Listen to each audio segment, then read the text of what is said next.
All right, guys, so now we're going to get into, again, using the words that we used before, the push and the pull, use the press and the pass, using those creating motion words to get into this next one. We're actually going to get into a front headlock position. Now, again, I'm not going to get into too much from the front headlock position. I do want to go over some basics and some fundamentals there. If you want more on front headlock, check out my front headlock video. Again, I got, I think, 4 hours on front headlock.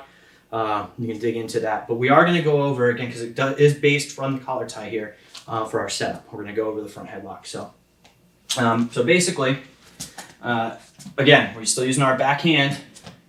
A good way to set up our front headlock or our snap is off of a push.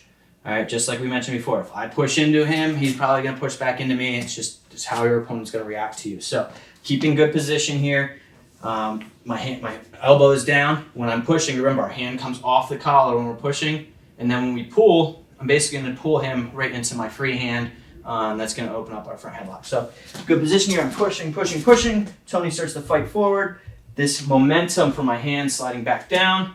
I'm going to pull his head down, and we're going to get this front headlock with our opposite hand. So here, press, push, push, push. He fights back, pull. All right, again, so it's all about a feel. As a partner, you're going to have to feel that momentum. If Tony never pushes back into me here, I'm probably not going to pull him back. I want him to fight back in. And again, a good wrestler is going to push back into you. He's not going to just let me run him off the mat. But again, take what's being given to you. We're assuming, again, we're going over this move specifically right now, so Tony's being a good partner. He's pressuring back into me. So as you're doing this with your partner, just make sure your partner is giving you the right reaction here. So again, good position. I'm pressuring in. He fights back, pull. Now I'm in my front headlock. Now, again, just like we did on the single and high crotch, I want to focus on a few basics here. I do not want, turn this way. You should not be able to see his head right here. If my arm is like this, Tony could, he could probably get his hips underneath him and actually might even be able to, he could shoot or duck.